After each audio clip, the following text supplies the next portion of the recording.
कि हमारे पत्रकार भाई आज बिहार विधानसभा में बिहार का बजट जो है वो पेश किया गया है और ये सरकारी पन्नों पर झूठ और जुमलों की स्याही से लिखा हुआ भाषण जो है माननीय उप मुख्यमंत्री सम्राट चौधरी जी ने पढ़ा है, मगर इससे जमीनी सच्चाई कुछ और है, वास्तविकता कुछ और है। और पूरी तरीके से जब हम लोगों की सरकार 2015 में महागठबंधन की थी, उस जमाने से ही ये बात पुरानी बातें दोहराई गई हैं। हर ब्लॉक में स्टेडियम बनेगा। शायद इनको स्टेडियम की परिभाषा समझ में नहीं आती है। आज तक 10 सालों में या इतने सालों में आज तक जो है किसी भी प्रखंड में ढंग का स्टेडियम आज तक नहीं बना है। वही पुरानी बातें जो 5 घंटों में जो है पटना पहुंचेंगे, 4 घंटों में पहुंचेंगे, लेकिन स्थिति क्या है, पुल पुलिया टूटता रहता है, भ्रष्टाचार का भेंट चढ़ता रहता है। एक पुल मेगा जो पुल जो बन रहा है वो एक बार नहीं 3-3 बार टूटता है, फिर भी किसी पे कार्रवाई नहीं होती है। हम लोगों को बिहार की चिंता है और इन लोगों को सरकार बचाने की चिंता है। हम लोगों को लगा कि इस आखिरी बजट में जो इस मौजूदा सरकार जो एनडीए की सरकार है नीतीश कुमार जी के नेतृत्व में, ये इन लोगों का आखिरी बजट है। अब ये लोग दोबारा सत्ता में आने वाले लोग नहीं हैं। आखिरी बजट में हम लोगों ने कल मांग भी की थी कि 200 यूनिट फ्री में बिजली किया जाए, किसानों का जो ऋण है वो माफ किया जाए, उनको फ्री में बिजली उपलब्ध कराया जाए। माई बहन मान योजना के तहत कम से कम 65% ऐसी महिलाएं जिनको खून की कमी है। बिहार प्रदेश में सबसे ज्यादा बौनेपन के शिकार जो होते हैं बच्चे हो रहे हैं पूरे देश में। इनको कम से कम 2,500 रुपया प्रति माह जो है वो दिया जाए। हम लोगों की मांग थी कि गैस सिलेंडर को जो है 500 रुपया कर दिया जाए।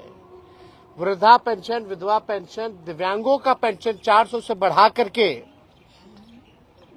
ये 1500 रुपए कर दे। लेकिन इसमें कहीं भी इस मौजूदा बजट में इस एनडीए की सरकार ने ध्यान नहीं दिया। लेकिन आखिर कब तक नहीं करेंगे? हम लोग हमेशा इस लड़ाई को लड़ेंगे और इनसे जो है नाक रगड़वा करके भी करवाना पड़े तो महिलाओं के खाते में उनको आर्थिक न्याय दिलवाने का काम हम लोग जरूर करेंगे। आप बताइए, 3,17,000 करोड़ का बजट इन्होंने बताया है भाई। 3,17,000 करोड़ का। टेक्निकल हम बात अगर पूछे तो सरकार को रेवेन्यू तो आ ही नहीं रहा, राजस्व तो मिल ही नहीं रहा, तो ये अचानक से 3,17,000 कैसे पहुंच गया? जब बिहार को रेवेन्यू ही नहीं आ रहा है तो ये 3,17,000 कैसे पहुंच गया? बात है कि ये इन्फ्लेटेड बजट है।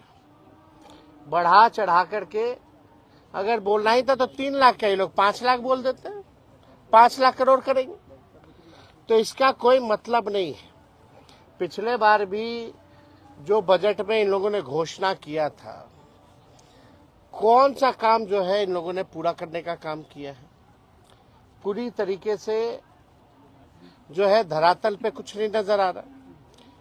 7 निश्चय की बात करते थे, 7 निश्चय का बताओ कौन सा योजना सफल है? 7 निश्चय 2 की बात करते थे, बताओ 7 निश्चय 2 की योजना कौन सी सफल है? कोई तो योजना सफल नहीं हो पा रहा। ये पूरी तरीके से बिहार के हित में ये बजट है ही नहीं।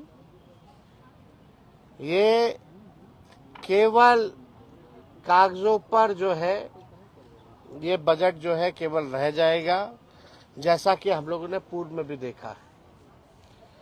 केंद्र सरकार ने धोखा दिया, बिहार के साथ सौतेला व्यवहार किया है। आप बताइए, बिहार में साक्षरता को बेहतर करेंगे कैसे, इस पे बजट में कोई प्रावधान नहीं है, बल्कि बिहार साक्षरता के मामले में सबसे फिसड्डी राज्य है। प्रति व्यक्ति आय बिहार सबसे पीछे है पूरे देश में। प्रति व्यक्ति निवेश बिहार जो है सबसे पीछे है। किसानों की आय में सबसे पीछे है। सबसे ज्यादा पलायन बिहार में है। सबसे ज्यादा गरीबी और बेरोजगारी बिहार में है।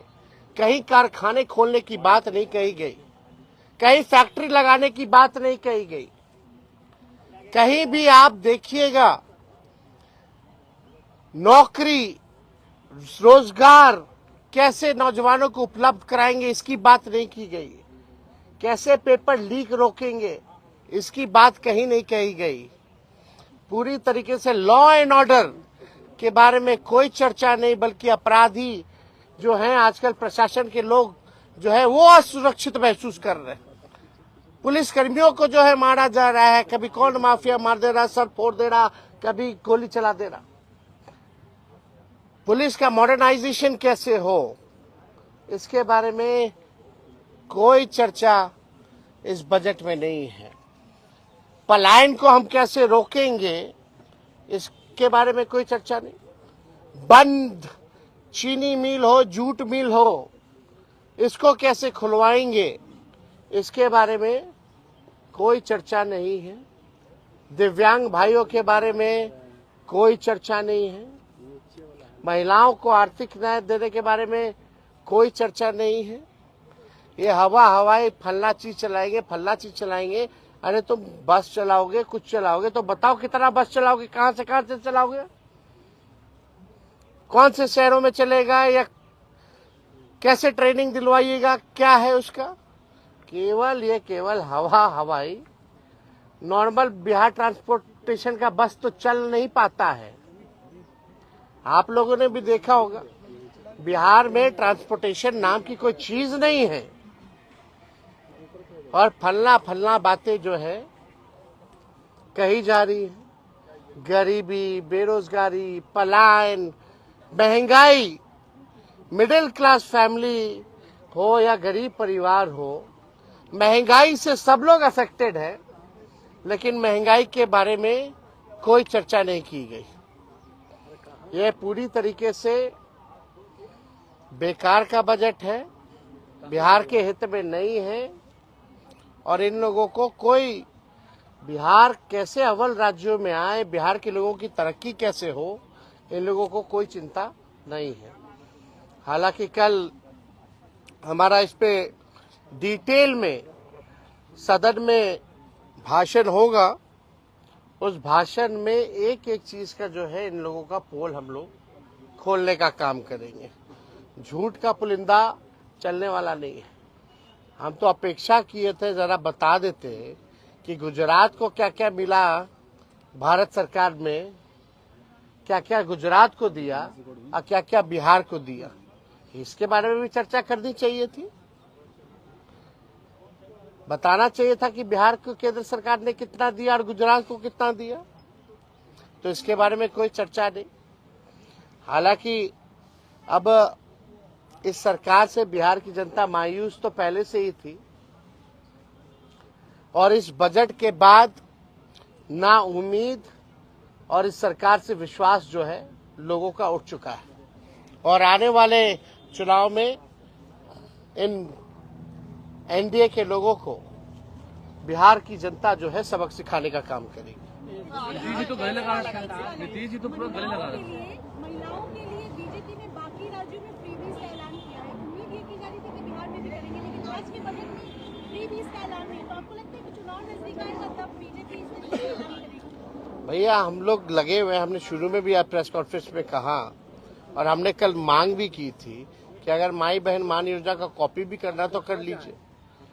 हमने डेटा भी दिया था, नेशनल हेल्थ का जो सर्वे जो हुआ था उसमें बिहार जो है महिलाओं को खून की कमियां हैं। 65% महिला बहुत बड़ा है। बच्चे जो पैदा होते हैं बौनेपन का शिकार हो जाते हैं, जो भविष्य है। महंगाई है, गरीबी है, इनको आर्थिक न्याय मिलना चाहिए। तो सरकार कितना भी कोशिश कर रहे हैं, हम लोगों को जो भी करना पड़े इन महिलाओं को आर्थिक न्याय दिलाने की, ये हम लोग हमेशा मजबूती ढंग से हम लोग जो है इस बात को मनवाएंगे। और ये लोग नहीं करेंगे तो आने वाला जो हम लोगों का सरकार होने जा रहा है, पहले महीने से ही माई बहन मान योजना, इस योजना की शुरुआत करेंगे और माताएं बहनों को 2,500 रुपया हम लोग देंगे। काफी खुश लग रहे थे सम्राट चौधरी का पीठ होगा। भाषण खोखला था तो पीठ ठोक करके नजर उधर करना था। आपसे भी बातचीत नीतीश कुमार के इशारों में हो रही थी। कभी आपका भी पीठ ठोकते थे वो तो सबका जो जाता है उसी को बोलते हैं कि आप ही लोग है भविष्य। आपसे भी तो जो नया लोग मिलता है, नीतीश कुमार जी की आदत है, अब तो आप ही को संभालना है, अब तो आप ही को देखना है। ये भी संभव तो ये तो आदत है। अरे पीठ ठोके ना ठोके, इससे क्या फर्क पड़ने वाला है? आपको भूले नहीं है, आपसे भी इशारों में बातचीत हुई है। क्या वो तो हर किसी को इशारा करते रहते हैं। कभी मुंह चबा चबा करके कह रहे थे, हम बोले हम पल्स खा रहे दिखा रहे थे, हमको इशारा कर रहे थे काय मुंह चबा रहे हो। बड़ा नोटिस कर रहे थे हम पे। फिर हमने देखा है भाई पल्स, खाना खा के आए थे तो लंच करके आए थे तो हम पल्स लिए हुए थे, पल्स खा रहे थे। कोई बगल के एक मंत्री जो है नाक खोद रहे थे तो उनको भी नाक खोद करके दिखा रहे थे कायला खोद रहे। तो ये तो मुख्यमंत्री जी की आदत है। अब इसमें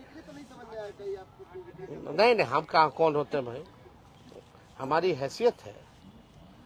और ऐसा नीतीश जी जैसा कोई मिमिक्री कर सकता है क्या? कोई नहीं कर सकता। अच्छा, ये संभव आपको लगता है कि चुनाव के कुछ महीने पहले फ्री बीज की कुछ घोषणा हो जाए जो आज नहीं हुई है? अब भैया आप उन लोगों से पूछिए। हम लोग तो चाहते थे यही सरकार कर दे, नहीं करेगी तो हम लोग करेंगे।